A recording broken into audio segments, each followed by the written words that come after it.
Simple সেন্টেন্সের আজকের পর্বে আমরা অ্যাবসলিউট ফ্রেজ দিয়ে কিভাবে জয়েন করতে হয় সেটা দেখাবো। তার আগে অবশ্যই যারা নতুন তারা চ্যানেলটিকে সাবস্ক্রাইব করে সঙ্গে থাকো কিছু শেখার জন্য। এক নাম্বার এক্সাম্পল নিয়েছি, the weather was fine we started our journey. তোমরা পার্টিসিপেল যোগে জয়েন দেখেছো, আমি দেখিয়েছি। পার্টিসিপেল যোগে সাধারণত বিং, হ্যাভিং বা মূলভাব প্লাস আইএনজি দিয়ে বাক্যটাকে শুরু করতে হয়। আর অ্যাবসলিউট ফ্রেজের ক্ষেত্রে কি হবে, বিং, হ্যাভিং এগুলো সাধারণত সাবজেক্টের পরে বসে। The weather was fine we started our journey. তাহলে অ্যান্সারটা দেখো, the weather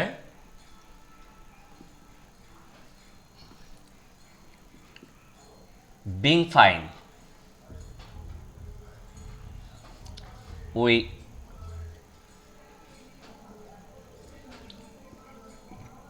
started our journey।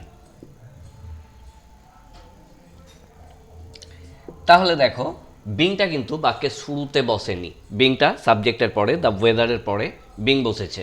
আমি প্রথম পর্বে বলেছিলাম অ্যাম ইজ আর ওয়াজ ওয়্যার থাকলে সাধারণত বিং হয়ে যায় বা এবং হ্যাভ, হ্যাজ, হ্যাড বা মূল ভার্বের পাস্ট যখন থাকে সেক্ষেত্রে হ্যাভিং ব্যবহার করা হয়ে থাকে। এগুলো অধিকাংশ ক্ষেত্রে অবশ্যই তোমাদেরকে বুঝতে হবে কোথায় হ্যাভিং হবে, কোথায় বিং হবে বা কোথায় মূলভাব প্লাস আইএনজি হবে, দেখে বুঝে করতে হবে। তবে এগুলো বেশিরভাগ ক্ষেত্রে am is are was were অর্থাৎ প্রেজেন্ট ইন কন্টিনিউয়াস এবং পাস্ট কন্টিনিউয়াসের ক্ষেত্রে বিং হবে এবং প্রেজেন্ট পারফেক্ট এবং পাস্ট পারফেক্টের ক্ষেত্রে হ্যাভিং হয়ে থাকে। The magic circle had vanished it left me unprotected. Next example নিয়েছি।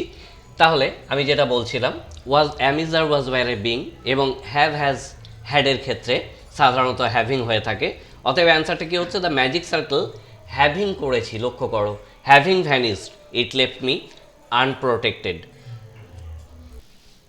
দেখো, the person was brutally mutilated none could identify him. তাহলে দ্য পার্সন বিং, এখানে ওয়াজ ছিল, the person being brutally mutilated none could identify him. আশা করি তোমরা বুঝতে পারছো। বুঝতে না পারলে অবশ্যই আমাকে কমেন্ট করে জানাবে।